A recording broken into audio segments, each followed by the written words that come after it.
Well, today we're smoking a boneless pork butt on the Kamado Joe Junior. Stick around and we'll show you how we do it. We got a 4-pound boneless pork butt on the smoker today, and we have salt brined this for 4 hours, put it in the refrigerator, pat it dry, and now we're using a duck fat spray as a binder. You can use any binder you like. And then we're gonna be pairing it up with some hardcore Carnivore red. And the reason why I'm doing that today is I'm pairing it with my Carolina sauce mop. These two things go together great. So we're gonna get all sides coated with duck fat spray and then just sprinkle a really great coat on all sides. Make sure you get all sides of this butt with the hardcore Carnivore red, and then we'll let it sit and get this Kamado Joe Junior up to temperature, and we'll pick up the details here in a moment. Let's set up the Joe Junior. We're using Jealous Devil charcoal today, lump charcoal with some post oak. And what I like to do is bury the post oak wood chunks on the very bottom of the charcoal basket. And if you don't have a charcoal basket, I encourage you to do that. It just makes life a lot easier. And then we will fill this up with the remaining amount of charcoal. And then we'll be using the Grillblazer Torch to light the charcoal. And the way that I've got the grill grate set up is we've got a smokehouse drip catcher pan right here with the heat deflector below, and then the regular grill grate to allow us to catch any drippings and things like that. So we are going to go ahead and light up this charcoal and put on the grill grate setup and then the pork butt. So let's go.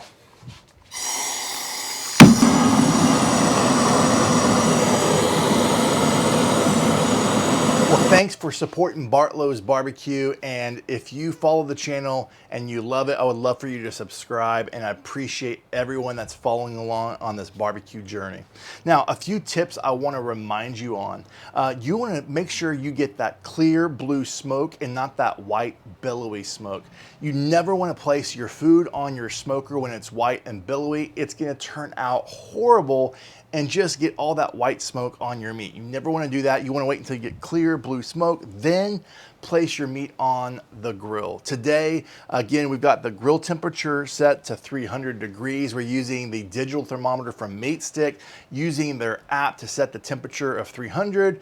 And again, that's on the grill, waiting to get to probe tenderness to 200 degrees. And again, we always go to probe tenderness, not to time. But if I was gonna set a time, probably around that 200 degrees. So again, that's our plan, is that we're going to use the Matestick digital thermometer. We're gonna wait until we got that clear blue smoke, and now we're gonna add that to the grill, and we're gonna let this smoke until it gets a bark that we're looking for and it's kind of dried up. Then I'm gonna start spritzing it every hour after that, or using a mop, and I'm gonna be using the Carolina Mop Sauce that I've done before. I've done another video on that, but I love it. I wanted to do it on the Joe Junior today, and we'll just use that every hour until we get to probe tenderness. But once we hit 160, I'll bring you back, because we will foil boat and then mop again and then let it ride until it's done. So see you here for a close-up.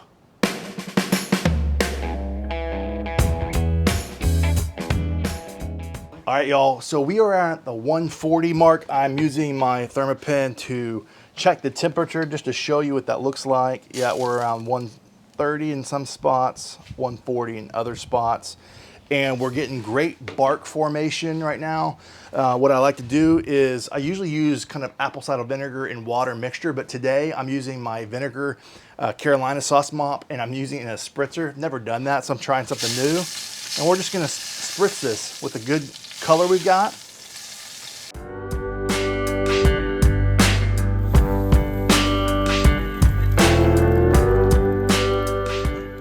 All right, so we're at that 165 mark. I'm gonna go ahead and put it in this foil. This is an unnecessary step for a few reasons, but I'm gonna go ahead and do it to see if I think I can tell a difference, because if you watch my brisket video, we saw that that helps protect the bottom of the meat, but at the end of the day, it's gonna be shredded, so I think we're gonna be just fine. But I wanna show you what that looks like. Tell me that doesn't look amazing. That color, the smell. And what we're gonna do is a little foil boat action. Shut this down. And that's all we're gonna do. We're just gonna do a little foil boat.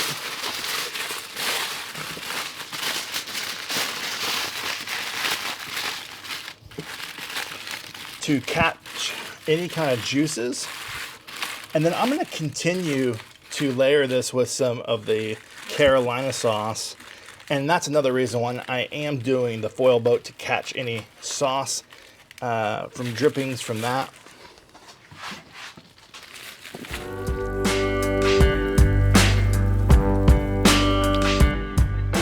Look at the bark formation on this. It's amazing. We are almost done. This is like probing like butter, and we're at like 190, and I'm gonna let this go even further.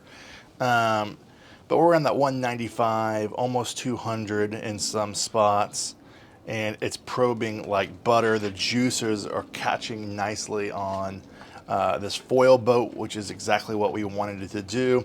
I'm gonna let it ride for another 15 minutes or so, and then we're gonna wrap this and more foil, and then put it in a towel and let it rest for about an hour in a cooler. And then we'll do a final slicing and showcase all the amazing pulled pork and final review.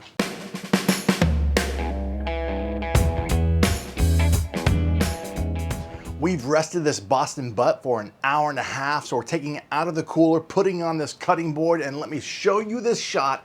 It is incredible. You're gonna have a smell-o-vision shot right here. Look at that amazing bark and the way it's set. It's tender, it's juicy, and now it's time for the shredding show. Let's cue it.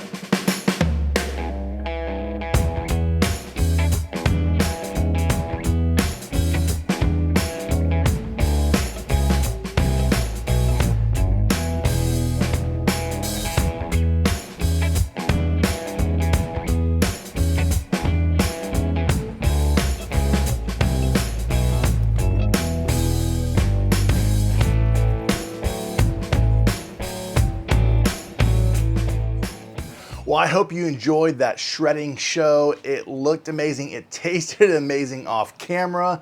And here's a summary of our cook, Joe Junior, 300 degrees. And this was a 4.5 pound Boston butt. It was boneless. We used Jealous Devil charcoal, a Carolina mop as well. And we let it smoke for the first 2 hours, unwrapped, and we allowed that bark to form, and then we used the Carolina mop every hour after that. This was a total of 5 hours smoke on the grill, and then an hour and a half rest. So a great process. We foil boated it halfway through at 165 to catch all the juices, and then when we continue to add the mop, it's gonna catch all those juices and protect the bottom as well. And then we let it ride until 205, 207 in some parts, until it was probe tender. That's the key. And let it rest for an hour and a half, and then you saw that shredding show. It is amazing. And we added a little bit more Carolina sauce at the very end. I've done a taste test off camera, but here is for you. Cheers. Yep. So good. I got a little fatty part and also a little of that meat together. I love the salty flavors of coming together with the rub, that Carolina mop coming together. It's sweet, it's a little salty, and it just tasted great. And again, it smelled amazing too. So friends, if you haven't tried the Carolina mop, I would encourage you to do it. I'll have a description, the recipe, and also another video where I did this, a comparison between two different Kamados as well. So I'd love for you to check that out. Hey, if you like this video, let YouTube know by liking, subscribing, and most importantly, comment. I would love to hear from you. What did you think of this cook of the Carolina pulled pork on the Joe Junior? How did the Joe Junior do? How did I do? I would love to hear from you. And if you made anything different, I would love to hear from you in that regard as well. And again, from my backyard to yours, less hate, more love, good barbecue. Till next time.